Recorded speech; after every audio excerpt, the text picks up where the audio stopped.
Alors, Genève, on est prêt? On peut commencer la présentation.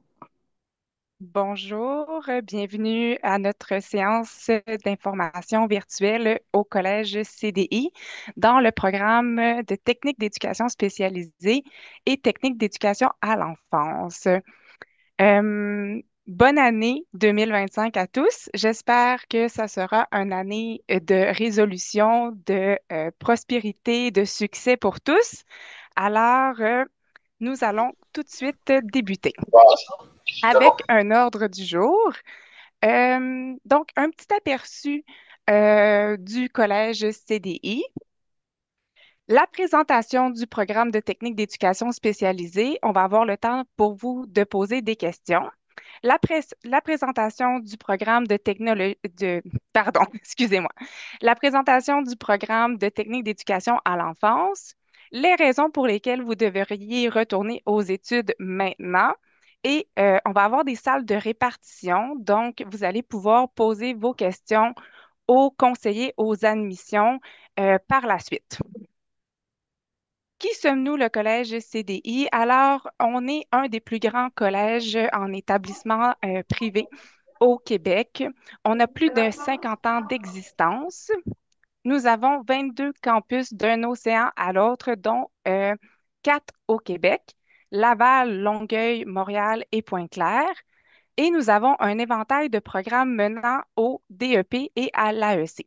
Donc, les programmes en technique d'éducation spécialisée et en technique d'éducation à l'enfance, c'est des programmes qui nous mènent à l'AEC. L'AEC, c'est l'attestation d'études collégiales. Alors, aujourd'hui, nous avons une professeure qui est avec nous, une coordonnatrice pédagogique qui a enseigné et travaillé en éducation spécialisée, Mélanie Godbout. Donc, je laisse la parole à Mélanie. Bonjour Mélanie. Allô? Bonjour tout le monde, je me présente, je suis Mélanie Lavoie, je suis coordonnatrice pédagogique au Collège CDI et je suis enseignante en éducation spécialisée et en éducation à l'enfance aussi depuis plusieurs années. Je vais être avec vous aujourd'hui pour vous présenter un peu le programme d'éducation spécialisée. Pour commencer, ce programme-là, c'est un programme où nous travaillons avec les êtres humains, hein. C'est un programme qui est centré sur l'humain. On devient des acteurs importants dans les relations humaines, dans la santé mentale puis dans la relation d'aide. Fait que le programme a pour objectif de former des professionnels appelés à intervenir auprès de jeunes adultes, des personnes âgées, des personnes en difficulté. Le programme touche des personnes de 0 à 99 ans, fait qu'on peut travailler dans plusieurs clientèles, dans plusieurs domaines qu'on va voir un peu plus tard. Ça touche les déficiences physiques, intellectuelles, troubles de comportement, santé mentale, la réadaptation, réinsertion sociale. Je peux juste changer à Genève, s'il te plaît. Je vais me servir de la grille de cours un peu aujourd'hui pour vous présenter le programme. Le premier cours que vous avez, on va voir là, que le programme est assez long, c'est environ 2 ans que le programme peut durer. Le premier cours, c'est fonction de travail. Ce premier cours-là, c'est ce que vous allez vraiment apprendre. C'est quoi, dans le fond, le métier de technicien en éducation spécialisée, les codes d'éthique, les milieux dans lesquels vous allez pouvoir travailler. Vous allez voir que c'est un domaine où il y a énormément de milieux, d'endroits où on peut travailler tout au long de notre carrière. Si on veut travailler dans ce monde-là pendant 30, 40 ans, vous allez pouvoir changer de milieu, changer de domaine. C'est quelque chose qui a toujours des nouvelles clientèles à apprendre et à découvrir. Si on regarde un peu dans la grille de cours aussi, on voit là, qu'il y a trois cours de clientèle, clientèle 1, clientèle 2 et clientèle 3. Pendant ces cours-là, ce que vous allez apprendre, c'est toutes les clientèles qui sont possibles quand vous allez travailler dans le domaine. On va toucher à toutes les tranches d'âge aussi.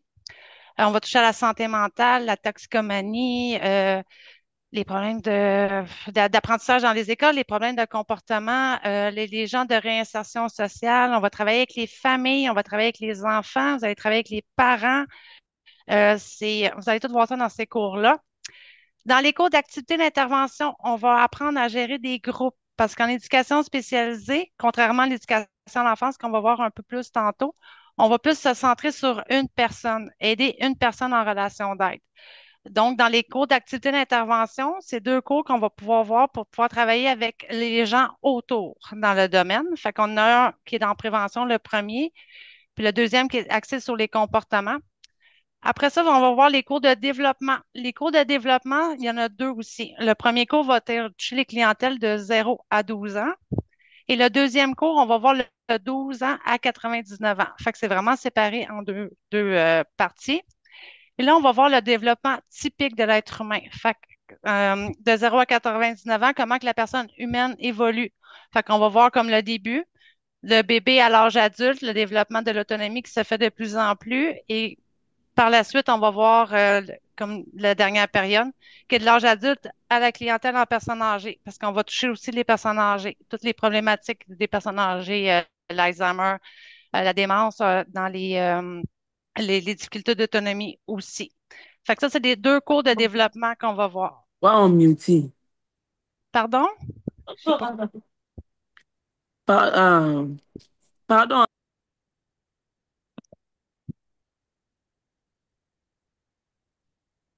Juste Que pour je le compte. bon déroulement de la séance d'information virtuelle aujourd'hui, je vais vous demander d'attendre la période de questions. Donc, Mélanie va terminer sa présentation, puis une fois qu'elle va avoir terminé, on va pouvoir poser nos questions. Mélanie? Oui. Donc, dans la première partie du programme, on va voir, je vais revenir sur le cours, on va voir fonction de travail, les clientèles, le développement et activités d'intervention. Et après ça, ce qui va arriver, c'est avec le stage 1, le qu'on voit en bas à droite. Dans ce stage-là, c'est ce qui va arriver, c'est que vous allez aller un 60 heures dans les milieux. Fait que vous allez pouvoir aller observer comment ça se passe concrètement dans les milieux pour vous donner une meilleure idée pour revenir en classe après, pour qu'on puisse continuer le parcours. Si on regarde un peu l'attestation, on va le voir, là, c'est séparé comme un peu en trois avec les stages. Les stages entrecoupent les cours. Après ça, on va continuer dans les cours plus spécifiques, les cours qui intéressent souvent beaucoup les étudiants, là, quand on tombe dans les plans d'intervention, dans les animations de groupes de clientèle et les relations d'aide. C'est vraiment plus le concret là, du programme. On va apprendre à créer des liens de confiance avec la clientèle, comment aller rechercher et observer dans les milieux les problématiques qu'il peut avoir. On va apprendre à les déceler aussi et à savoir comment intervenir dans les milieux avec ces cours-là. Un coup qu'on va avoir notre base en relation d'aide, dans les cours de plan d'intervention, ces choses-là, vous allez retourner en stage 2, qui est l'expérimentation, qui est un stage souvent qui est très adoré des étudiants, parce que là, on va aller toucher au métier. On va aller vraiment travailler en concert avec des éducateurs spécialisés sur les milieux pour toucher au futur métier que vous allez faire. Fait que dans le fond, on va aller les suivre, on va prendre tranquillement un peu, selon les milieux dans lesquels vous allez, ils vont vous laisser de la place, ils vont vous laisser prendre des initiatives avec la clientèle. C'est un stage qui dure quand même 12 semaines, fait que vous allez avoir le temps de créer des liens, de voir comment ça fonctionne, vraiment voir les routines et apprendre des nouvelles clientèles. Parce que les stages que ça donne, contrairement aux cours, c'est que vous allez vraiment toucher là, au domaine. Vous allez voir vraiment concrètement c'est quoi les problématiques qu'il y a dans les milieux, comment que ça fonctionne et tout. Et après ça, vous revenez en classe, puis c'est la dernière partie où ce qu'on touche vraiment là, les cours spécifiques, intervention en situation de crise, les difficultés d'apprentissage, le cours de réseau et services. Ce qui est intéressant dans ce cours-là, c'est que vous allez créer dans les classes un gros projet de réseau et de services. Dans le fond, tout ce qui est organisme, toutes les aides que vous allez pouvoir avoir quand vous allez sur le terrain. Dans ce cours-là, vous allez avoir un projet à faire qui va vous servir tout le long dans votre futur, dans votre métier, pour avoir les personnes contacts, les ressources pour aller chercher de l'aide. On va avoir le cours de contexte social aussi qui est dans les derniers, où ce que c'est un cours sur la culture, les différences culturelles, l'immigration, toutes les différences culturelles que vous allez rencontrer dans les milieux, comment s'adapter, comment voir, comment comprendre les gens. Le cours contexte social de la personne aussi va nous apprendre beaucoup sur ça. Le dernier cours projet d'intégration qui est super intéressant, c'est vraiment un résumé de tout le programme au complet. Fait que vous allez retoucher un peu en classe avec votre enseignant et en équipe parce que c'est un programme qui a beaucoup de travaux d'équipe, hein. C'est un programme parce que vous allez travailler avec les êtres humains, vous allez travailler avec des collègues de travail dans le milieu, des gens et tout. C'est un travail qui se fait beaucoup en équipe. Fait que dans le cours de projet d'intégration, c'est un cours que vous allez tout reprendre vos cours pour faire un gros résumé de votre attestation pour vous préparer à aller à votre stage final. Et le stage final, en général, je vous dirais que tous nos étudiants travaillent. C'est un domaine où ce qui est extrêmement en demande. À partir même du stage 2, je vous dirais que les étudiants en stage 2 se font offrir facilement des emplois. Il y a une grosse pénurie là, dans ce domaine-là. Le stage 3, en général, je vous dirais que les étudiants travaillent en même temps qu'ils font leur stage. Fait que c'est comme un combiné un peu des deux, là. Pour eux autres, quand ils partent en stage 3, ils sont vraiment en intervention, sont vraiment en train de travailler, mais sont en stage en même temps. Fait que c'est un peu un résumé du cours d'éducation spécialisée. Fait que dans le fond, ce programme-là, c'est qu'on va aller travailler avec les êtres humains, avec une personne à la fois, qui ont des problématiques d'adaptation et des problématiques diverses que vous allez toutes voir au travers du programme et il y en a énormément, là. Je ne pourrais même pas toutes les nommer aujourd'hui là, parce que c'est vraiment extrêmement long. Merci, Mélanie. Merci, Mélanie. Alors, s'il y a des gens qui ont des questions pour Mélanie concernant le programme de technique d'éducation spécialisée, vous pouvez lever la main et poser vos questions en direct. Mélanie va pouvoir vous répondre. Mélanie, j'ai une question pour toi.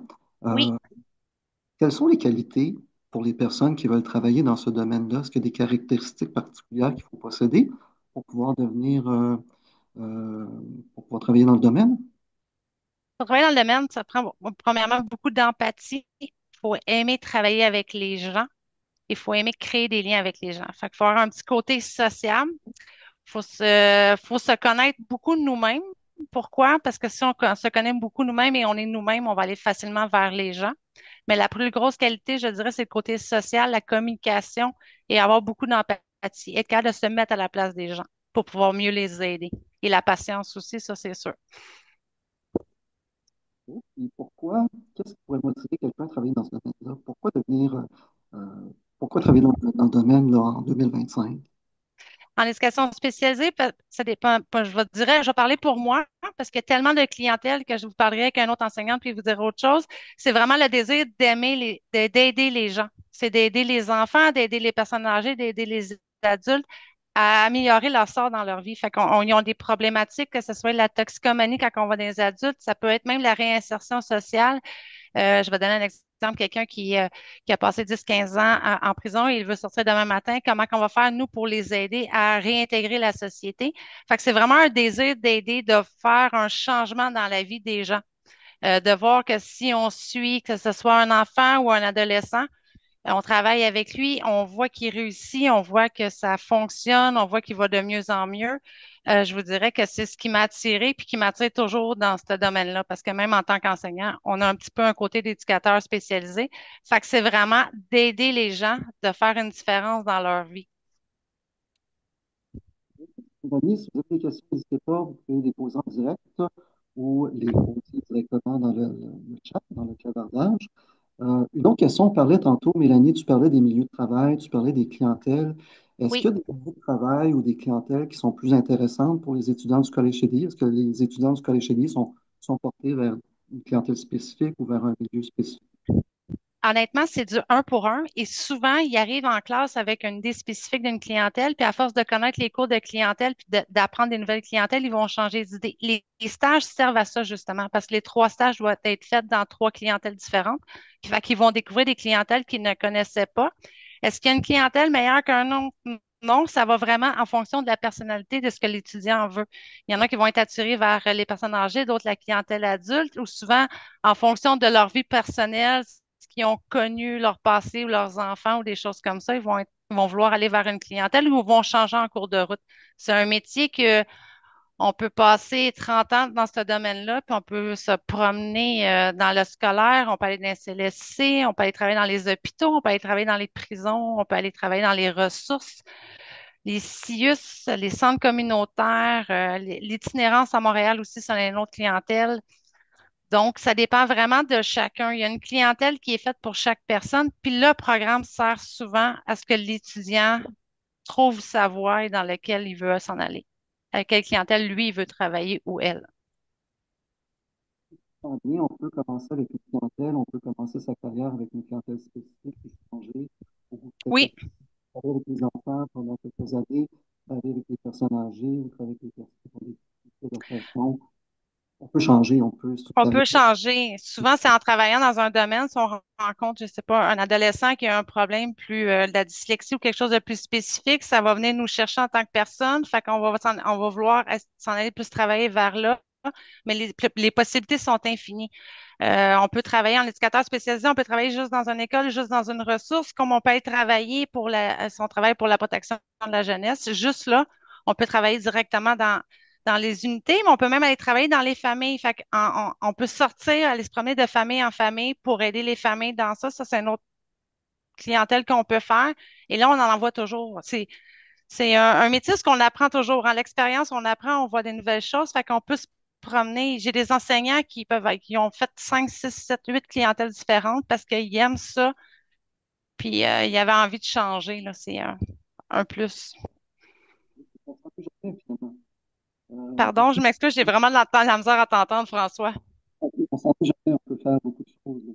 Non, on s'ennuie jamais. C'est pas un emploi, ce qu'on peut dire qu'après 10 ans, on fait comme c'est pas répétitif comme emploi. Même si on travaille dans la même clientèle, dans la même ressource pendant 5 ans, c'est tout le temps des cas différents qui arrivent, c'est toujours du nouveau, fait qu'il n'y a pas de routine, c'est pas quelque chose qui est répétitif de jour en jour. C'est toujours des nouveaux défis, on a toujours de la motivation qui vient avec ce métier-là. On a quelques questions. On a Agnès qui veut poser une question directe. Allez-y, Agnès, avec votre question. Bonjour à tout le monde. Bonjour. Bonjour Agnès. Ok. Ma question, c'est, ça prend quel niveau d'études pour pouvoir s'inscrire comme à ce programme-là? Est-ce que quelqu'un qui a fait un secondaire 5 ou moins que ça est comme capable de s'inscrire à ça ou il y a comme une demande encore plus élevée? Merci. Probablement, je vais te répondre que les conseillers aux admissions qui vont être là après vont vraiment pouvoir mieux te guider là, pour voir en fonction de toi, ton dossier à toi, ce qui est possible pour toi. C'est vraiment du cas par cas. Fait après, tantôt, gêne-toi pas, ils vont être disponibles pour répondre à tes questions. Ok, merci. Ça fait plaisir. Agnès, on a une autre question d'un participant. Est-ce que c'est possible là, de travailler en tant qu'éducateur spécialisé dans les écoles secondaires? Et puis, Oui. si oui, quel rôle on a en tant qu'éducateur spécialisé dans une école secondaire?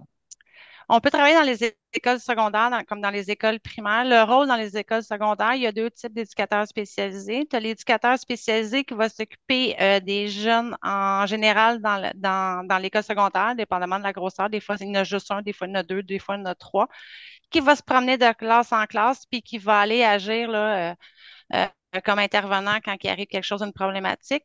Et tu as un autre type d'éducateur spécialisé qui, lui, va être en solo, qui va travailler conjointement avec un étudiant en particulier pour des problématiques précises. Fait que lui, il va être assigné, comme moi aujourd'hui, si je serais dans une école secondaire, je pourrais être assigné avec toi, François, pour l'année scolaire au complet. Et mon rôle, ça va être de t'aider en classe, à travers la classe, dans tes apprentissages, dans ton comportement et tout. Fait que dans les écoles secondaires, tu as vraiment les deux types d'éducateurs spécialisés. Encore là, c'est au choix de la personne. Il y en a qui vont aimer mieux suivre une personne pendant une année parce qu'ils apprennent à la connaître, puis c'est plus concret. Puis il y en a d'autres qui vont aimer mieux les défis de se promener là, d'un cas à l'autre dans les problématiques de l'école au complet. Mais les deux sont possibles au secondaire, oui. Merci. Une autre question, Mélanie. C'est possible de travailler de manière autonome? Travailleur autonome en éducation spécialisée, je vais te dire que ça commence, mais c'est pas encore vraiment très, très établi. Ça prend beaucoup de choses encore là, pour commencer à être travailleur autonome en éducation spécialisée. Je dirais que souvent, ils sont affiliés avec d'autres spécialités pour devenir travailleur autonome, mais un éducateur spécialisé qui ouvrirait un bureau lui seul, je te dirais que c'est pas encore. Je dis pas que ça arrivera pas parce qu'on commence de plus en plus à en entendre parler avec l'Association des éducateurs spécialisés, mais pour l'instant, c'est pas quelque chose qui est très, très populaire. Merci. Et je sais que tu l'as mentionné tantôt, mais est-ce que tu peux nous rappeler un petit peu c'est quoi la durée du programme en termes d'heures, en termes de mois et les différentes possibilités qu'on a à ce niveau-là? Euh, de mémoire, c'est 2000. Là, j'ai plus la chose comme devant moi là, parce que je suis rendue coordonnatrice. L'autre d'avant, tu l'avais, Genève, c'est 2085, je crois. Ah, je l'avais. 2085 heures au total. Fait que c'est environ là, 24 mois, 2 ans. Et sur ce parcours-là, vous avez vraiment 3 stages. Là. Fait que c'est pas 2085 heures assis en classe. Là. Il y a vraiment du travail de terrain qui se fait. Et sur ce temps-là, il y a un 560 heures là, à la fin, que c'est votre stage final. Et souvent, comme je vous disais tantôt, là, en général, mes étudiants travaillent déjà dans les domaines. J'en ai qui sont en stage final, mais sont comme à l'emploi en même temps, là. Fait que ils font leur stage en étant à l'emploi. Fait que c'est la durée, c'est environ 24 mois. Mélanie, on a une question, ça c'est peut-être plus pour vous. Il y a des gens qui veulent savoir si le programme est offert en anglais. Some people want to know if this program is offered in English. Yes, the program is offered in English and in French as well. Aussi, un petit rappel, si vous avez des questions concernant les procédures d'admission, quand commencent les cours et ainsi de suite, on a des salles de répartition, des salles de discussion à la fin de la rencontre où vous allez pouvoir poser toutes ces questions-là. Est-ce que le programme est offert en ligne? Genève, est-ce que tu veux répondre à cette question-là? Le Ben, programme il est offert en présentiel seulement. Comme Mélanie disait, on a beaucoup d'heures de stage, donc beaucoup d'heures où on est directement dans notre milieu. Donc, c'est des heures qui sont pratiques. À travers les 2085 heures, on a 990 heures de stage. Donc, ces heures-là en stage, vous allez être dans votre milieu de travail, mais les heures théoriques vont se faire en présentiel à l'école. puis si je peux me permettre, là, l'enseignant, ce programme-là, c'est pas un programme qui se donne facilement à distance parce que vu que c'est un Mhm. travail, un programme que vous allez travailler avec les êtres humains, il y a beaucoup de courses qu'il faut qu'on partage avec les autres étudiants, les animations, ces choses-là. C'est des choses qui s'enseignent pas sur Teams comme ça, là, c'est trop Et ce métier-là va vous oui, demander d'être sur en place. Donc, le présentiel. cours est fait en fonction aussi de votre métier éventuel. Et voilà. Genève, il y a beaucoup de gens aussi, quelques personnes qui veulent savoir s'ils peuvent suivre le programme à temps partiel. En fait, sur les horaires de cours, le programme, il est offert, c'est un programme qui est considéré à temps plein. Par contre, on a vraiment des horaires qui sont adaptés euh, à une clientèle qui doivent concilier travail, famille, études. Tout à l'heure, ce qu'on va faire, c'est qu'on va faire des salles de répartition. Donc, vous allez pouvoir discuter avec des conseillers aux admissions pour euh, regardez c'est quoi le meilleur horaire pour vous, puis c'est quoi la meilleure option dans votre situation. Donc, pour ces questions-là, le cours, il est considéré à temps plein, mais on a des horaires qui sont flexibles, qui sont adaptés à une clientèle qui sont sur le marché de l'emploi, donc une clientèle qui est adulte. Genève, une dernière question pour Mélanie, pour conclure. Il y a des gens qui veulent savoir c'est quoi les perspectives salariales pour les gens qui choisissent de travailler dans ce domaine-là. Écoute, c'est une grosse question parce qu'il y a tellement de domaines et de milieux que je peux pas répondre vraiment à un barème. Je vous dirais qu'en général, puis là, je vais vraiment en général, les étudiants que j'ai eus dernièrement, ça peut aller de 20 de l'heure le minimum, ça peut aller jusqu'à 27, 28, 29. Pourquoi? Dépendamment de la clientèle. Si on travaille dans les CIUS, les salaires, vous pouvez les avoir accès là, sur le site du gouvernement. C'est des échelons salariales qui sont déjà prévus d'avance. Dans les commissions scolaires, c'est la même chose. C'est des échelons salariales prévus d'avance. C'est sûr que si on veut travailler dans le communautaire, c'est comme dans n'importe quoi, les salaires sont un peu moins élevés. Là, c'est pour ça que je parlais de 20, 21 dollars. Si on va travailler dans les CIUS, dans une situation de crise, dans les clientèles à plus gros risque, le salaire est aussi été plus élevé. Fait que c'est vraiment un milieu, un domaine parce que l'échelle salariale est vraiment extrêmement large. Mais comme je dis, là, à 19-20 c'est vraiment dans les centres communautaires, là. C'est des organismes à but non lucratif, mais dans les CIUS, ça commence aux alentours de 24-25 là, le premier échelon, dépendamment dans les domaines dans lesquels vous allez aussi. Merci Mélanie, ça conclut nos questions pour cette partie-là de la présentation. Merci. Merci à Merci, vous. Mélanie. Donc, on a un deuxième programme aujourd'hui en technique d'éducation à l'enfance. On a notre enseignante Marie-Ève Jutras qui est ici pour nous en parler. Donc, tout de suite, je laisse la parole à Marie-Ève. Bienvenue, Marie-Ève. Salut, ça va bien? Bien, merci, toi. Oui, merci. En fait, je me présente vite, vite. Moi, mon nom, c'est Marie-Ève. Je suis enseignante en éducation à l'enfance, mais aussi en éducation spécialisée. Donc, je vais vous présenter l'éducation à l'enfance. Il y a beaucoup de moins de choses à dire que l'éducation spécialisée. En fait, c'est un programme de 1200 heures, donc ça dure environ 14 mois. euh, pour suivre le cours. Ça inclut deux stages aussi, dont un stage qui est fait à la mi-parcours et un stage à la fin. En fait, ce que ça fait un éducateur à l'enfance, c'est que ça vous forme pour exceller, en fait, performer avec des enfants, donc de 0 à 12 ans. Vous allez apprendre à créer des milieux de vie propices pour leur différents développements, donc psychomoteur, cognitif, affectif et social. Tu peux passer à la prochaine. Donc, les cours qui sont offerts pour l'éducation à l'enfance, vous avez la communication. Donc, vous devez apprendre à parler avec les enfants, mais aussi avec les parents des enfants, puisque c'est eux qui demandent les services de garde. Vous allez apprendre aussi les différents types, en fait, vos différents mandats en tant qu'éducateur à l'enfance, c'est-à-dire que vous devez observer, donner des soins de base, prévenir des situations pour les enfants pour qu'il y ait un développement euh, correct. Ensuite, vous avez aussi le cours de santé qui va vous apprendre un petit peu la nourriture, les soins de base, le changement de couche, tout ce qui est nécessaire pour que l'enfant se développe bien à la garderie. Ensuite, vous avez deux cours de développement. Les cours de développement, c'est pour aller voir en fait comment un enfant se développe de 0 à 12 ans, puisque quand on parle d'éducation à l'enfance, contrairement à éducation spécialisée, c'est des personnes de 0 à 12 ans seulement. On va pas plus loin que ça.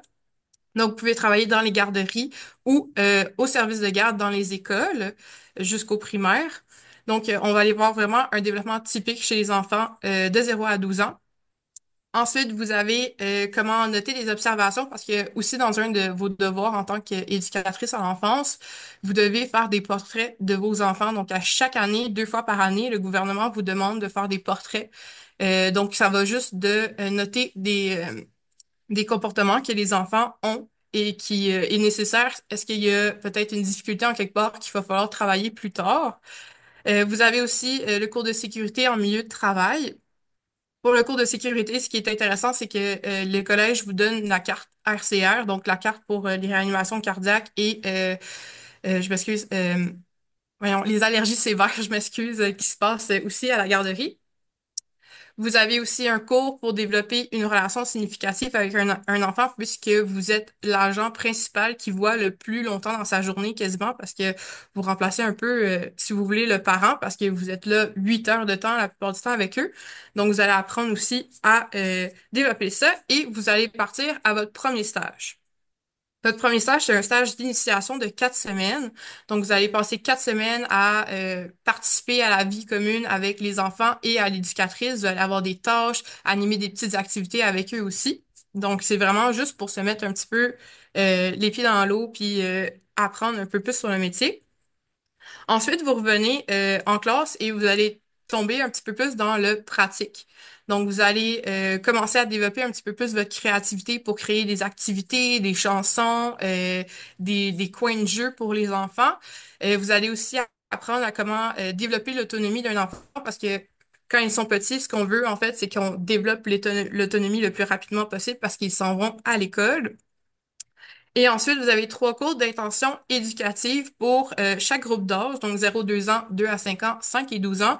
C'est le moment où vous allez justement aller créer des activités pour les enfants selon les différents domaines de développement, donc physique, donc tout ce qui est par rapport au corps, tout ce qui est par rapport à se faire des amis, apprendre à partager, tout ce qui est aussi par rapport aux émotions, commencer à gérer leurs émotions, qu'est-ce qu'ils font quand ils ont des émotions de colère ou de tristesse. Et vous avez aussi un dernier cours qui est sur l'action éducative relative au comportement. Donc, c'est d'apprendre à gérer des comportements qui sont dérangeants, comme je pourrais dire, comme un enfant qui crie ou un enfant qui commence à mordre ou frappe les autres. Donc, dans ce cours-là, vous allez apprendre les techniques pour gérer cette situation-là. Et ensuite, vous partez pour le dernier stage, qui est d'une durée de 8 semaines, donc 2 mois. Et ensuite, c'est terminé pour le cours, en tout cas. Oui, merci, merci Marie-Ève. Alors, encore une fois, si vous avez des questions pour Marie-Ève, vous pouvez les poser en levant la main. Moi, j'ai une question pour toi, Marie-Ève. On parle beaucoup d'éducation d'enfance. Quelles sont les perspectives d'emploi ou les taux de placement présentement au Québec pour les gens qui choisissent ce métier-là? En fait, le métier d'éducatrice à l'enfance est extrêmement demandé. Honnêtement, c'est presque impossible de pas se trouver un emploi à la fin des études en éducation à l'enfance parce que ils demandent énormément d'éducatrices à l'enfance. Donc, je vous dirais que c'est quasiment 95% des gens se trouvent un emploi à la suite de leurs études. Ok, parfait, merci. On a Anaïs qui a une question. Anaïs Picard, vous pouvez y aller avec votre question. Bonjour. Bonjour. Dans le fond, moi, j'ai déjà mon RCR, puis je voulais savoir si j'ai déjà mon RCR, est-ce que je suis dans l'obligation de le refaire? Ça fait moins de 3 ans que je l'ai. J'ai déjà travaillé en CPE. Fait que je me posais la question. En fait, comment ça fonctionne pour la carte de RCR, ça, c'est avec la coordonnatrice pédagogique de en fait, de ton milieu scolaire qui va pouvoir mieux te répondre et te dire si c'est valable ou non, puisque, veux pas, il faut que ta formation soit valable au moins pour 3 ans, puis il faut que ce soit la carte Mhm. qu'il demande. Fait que ça va être propre à la coordonnatrice pédagogique de décider si c'est OK ou non pour la carte de RCR. Fait puis, est-ce que tu sais pour les études, c'est quoi qu'il me faut, dans le fond, pour pouvoir accéder au programme? Désolée. Je m'excuse, j'ai pas entendu comme il faut ta question. Ça a J'ai dit, coupé, je est-ce que vous m'excuse. savez c'est quoi les études qui sont Les demandées pour prérequis. accéder? Donc, vous demandez Oui, pour les prérequis, Anaïs? Donc, exactement. oui, tout à l'heure, comme disait Mélanie, par rapport aux prérequis, on va pouvoir discuter personnellement de votre dossier. euh, Qu'est-ce que ça prend dans votre dossier pour pouvoir être admissible à ce programme-là? Donc, OK. tout à l'heure, un conseiller aux admissions va pouvoir prendre un rendez-vous avec vous, puis répondre et analyser votre dossier d'admission personnellement. OK, fait que ça va être à la toute fin, dans le fond. Oui, c'est ça, à la toute fin. Une fois que, par exemple, vous êtes accepté dans le domaine, si, par exemple, vous voulez avoir une reconnaissance d'acquis pour la carte de RCR, on va pouvoir évaluer ce dossier-là aussi de façon individuelle. OK, ben, je vous remercie beaucoup. Ça me fait Merci, plaisir. bye. Merci. On a Iclas Cassid qui a une question. Vous pouvez y aller avec votre question. Oui, bonjour. En fait, moi, je travaille déjà éducatrice dans la petite enfance et je voudrais savoir, est-ce que ça prend un niveau ou tu peux le faire juste avec l'expérience que tu as? Euh, Merci. Juste pour être sûr, ta question, en fait, l'expérience que tu as, c'est un acquis, en fait, que tu as pour ton terrain, sauf qu'il n'y a pas de prérequis. Il faut quand même que tu fasses une formation, en fait, pour être éducatrice. Tu dois être une éducatrice qualifiée. Donc, ça veut dire que tu as de l'expérience, mais aussi que tu as une formation en éducation à l'enfance. Qui veut dire qu'il faut faire le cours, exemple. Exactement, parce que dans le fond, comment ça fonctionne, je t'explique très rapidement, là. Les garderies CPE, garderies subventionnées ou peu importe, il y a un ratio d'éducatrices à avoir qui soient qualifiées ou non qualifiées. Donc, le plus important pour eux, c'est d'avoir 2 sur 3 des éducatrices qui sont qualifiées, donc qui ont une formation en éducation à l'enfance. D'accord. Fait que moi, comme j'ai juste l'expérience de 3 ans, ça vaut pas la peine, exemple. Ça fait juste en sorte que tu es une éducatrice qui est non qualifiée, donc le salaire est différent aussi. Ouais, c'est ça. Merci beaucoup. Ça fait plaisir. Béatrice veut savoir si ce programme-là mène à un DEP ou une AEC. Donc, juste pour clarifier, c'est un programme qui mène à une AEC, une attestation d'études collégiales. On a une personne qui a une question en direct. C'est écrit utilisateur de Zoom. Donc, je ne connais pas le nom de la personne. Alors, l'utilisateur de Zoom qui a une question, vous pouvez poser votre question.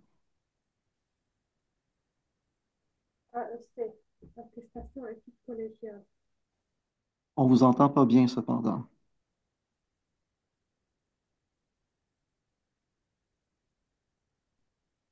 Bon, mais on va poursuivre. La personne, elle est sur mute.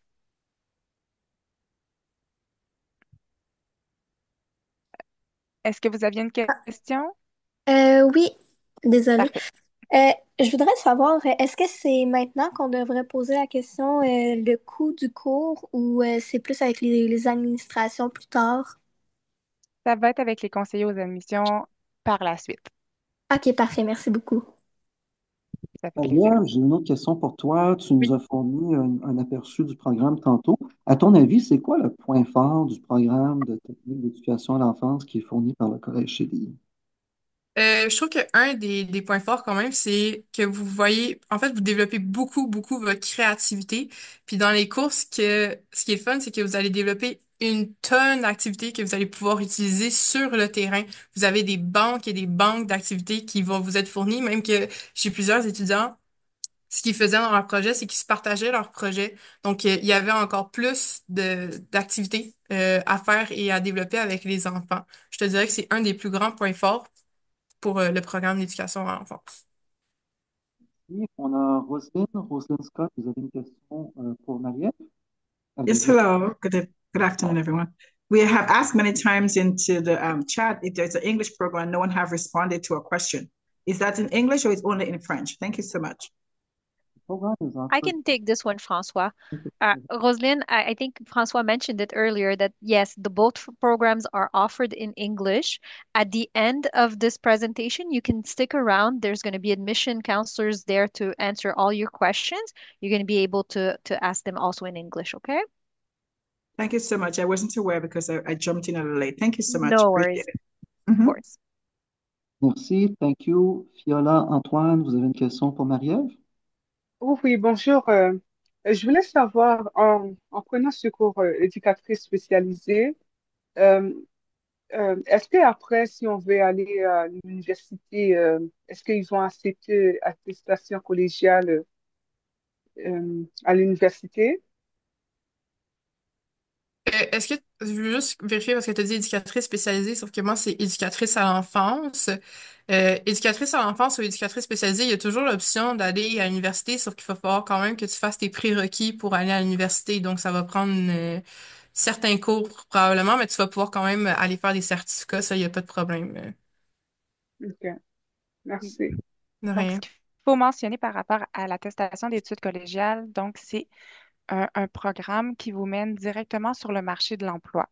Donc, l'attestation d'études collégiales vous mène sur le marché de l'emploi, vous mène pas nécessairement à poursuivre vos études à l'université. Par contre, chaque dossier peut être évalué. Vous pouvez continuer, poursuivre vos études, par exemple, avec 21 ans et plus, de l'expérience sur le marché de l'emploi, puis chaque université vont pouvoir regarder votre dossier, puis peut-être vous allez pouvoir poursuivre vos études, mais l'AEC n'est pas un pré-universitaire. Donc, voilà. Merci. Juste un petit rappel, si vous avez des questions concernant les procédures d'admission, euh, la date où les cours commencent, les coûts et tout ça, nos conseillers aux admissions vont pouvoir vous répondre dans quelques minutes. J'ai une question pour toi, Marie-Ève. Oui. Tantôt, tu disais que les étudiants et les étudiantes du programme apprenaient à créer des activités, à créer des chansons. Au-delà des prérequis techniques, est-ce que ça prend des prérequis personnels pour pouvoir faire ce genre de travail-là? Ben, en fait, des prérequis personnels que je pourrais dire, c'est avoir un petit peu un cœur d'enfant, si tu veux, parce que veux pas, tu t'en vas t'amuser avec des enfants toute la journée. Donc, il faut que tu aimes chanter, il faut que tu aimes bâtir des blocs Lego, faire des châteaux, utiliser ton imagination. Ça, c'est sûr et certain que c'est un prérequis très important pour l'éducation à l'enfance. Sinon, je te dirais aussi même quelqu'un qui est très calme, c'est un métier qui peut être fait pour eux parce que ça apaise les enfants aussi. C'est juste que ça prend quand même beaucoup de dynamisme pour être éducateur en enfance. Ok, peut-être une dernière question pour toi, Marie-Ève. Si jamais je suis intéressé par ce programme-là, puis j'hésite, ce serait quoi les raisons là, que tu pourrais me donner pour travailler dans ce métier-là en 2025? En fait, je te dirais que t'as tellement de chance d'avoir un emploi, puis c'est tellement un métier qui est inspirant. Vous voyez des enfants, en fait, puis vous les aider à grandir pour pouvoir s'en aller vers le futur. Donc, ce qui est intéressant, c'est que vous êtes quasiment assuré d'avoir un emploi à la fin de la formation directement, même que je te dirais que en stage 1, la plupart de nos étudiants sont déjà employés, donc ils vont travailler à temps partiel. Dans les milieux. Puis après ça, quand ils vont dans le stage 2, ils sont souvent aussi employés, donc ils continuent pendant leur stage 2 à l'endroit où ils ont trouvé. Merci beaucoup, Marie-Ève. Ça conclut la période de questions. Merci pour la présentation. Merci beaucoup. Merci, Marie-Ève. Merci beaucoup. Donc, pourquoi choisir le collège CDI? On en a parlé un petit peu tout à l'heure. Donc, le programme AEC, l'attestation d'études collégiales, c'est un cours qui est très pratique. Donc, on retire du cursus de cours tous les cours qui sont généraux. Donc, il n'y a pas de français, de philo, d'éducation physique. Donc, tous ces cours-là sont retirés du cursus de cours pour vous permettre de compléter votre attestation d'études collégiales plus rapidement, puis d'intégrer le marché de l'emploi plus rapidement. Des classes à dimension humaine, évidemment que nos classes sont à dimension humaine, mais ce que ça veut dire, c'est qu'on a des petites classes. Donc, vous allez avoir accès facilement à votre professeur. Donc, on a des milieux de stage directement en milieu de travail. Vous allez également avoir des conseillers à l'emploi qui vont travailler conjointement avec vous pour votre recherche de stage, mais également votre recherche d'emploi. Donc, les conseillers à l'emploi vont pouvoir vous aider à refaire votre CV, peut-être mettre votre profil LinkedIn à jour, regarder des offres d'emploi, faire des simulations d'entrevue. On a également des salons carrière à chaque année dans nos campus. Donc, on est vraiment activement présent dans votre recherche de stage et votre recherche d'emploi également. Des enseignants chevronnés, ce qu'on parlait tout à l'heure, c'est que tous nos enseignants ont déjà travaillé dans le domaine, travaillent toujours dans le domaine ou encore sont activement actifs dans ce domaine-là. Donc, ils sont toujours à l'affût des dernières avancées, des dernières débouchés d'emploi. Donc, ils vont vraiment pouvoir bien vous orienter dans ce domaine-là. Programme complet condensé, l'attestation d'études collégiales vous mène sur le marché de l'emploi. Donc, vous avez un accès rapide au marché de l'emploi. La reprise économique va bon train au Québec. Les perspectives sont positives pour le Québec. Selon Florence Jean Jacob, économiste principale de Desjardins, ces données-là ont été sorties en octobre 2024. Le taux de chômage a reculé en septembre 2024 pour atteindre au Canada et le Québec est redevenu la province présentant le plus bas taux de chômage au pays à 5,5 Statistique Canada rapporte que le salaire horaire continue d'augmenter. Au Québec, le salaire moyen est à la hausse avec une augmentation de 5,1 en septembre, ce qui dépasse largement le taux d'inflation dans la province. Ce que ça veut dire, en fait, c'est que les salaires continuent d'augmenter, le taux de chômage diminue. Donc, c'est un excellent moment d'aller chercher une qualification sur le marché, puis de devenir un employé qualifié au Québec. Une équipe à votre service. Donc, dans chaque campus, on a 4 campus ici au Québec. Je vous les renomme. Longueuil, Laval, Pointe-Claire et Laval. Donc, Montréal, Laval, Pointe-Claire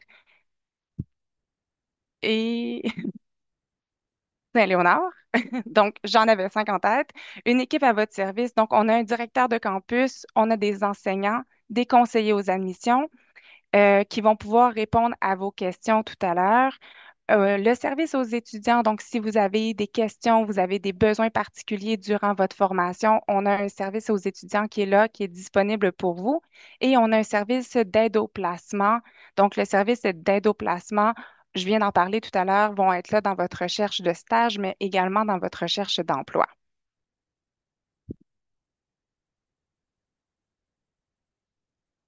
Inscrivez-vous maintenant. Donc, on peut commencer nos cours maintenant. On est en janvier. On a des périodes d'admission. Il nous reste quelques places de disponibles pour cette session-ci. Vous pouvez terminer votre formation en quelques mois et être directement placé sur le marché du travail par la suite. Vous pouvez remplir le formulaire d'admission sur collègecdi.ca ou encore tout à l'heure prendre un rendez-vous personnalisé avec un conseiller aux admissions.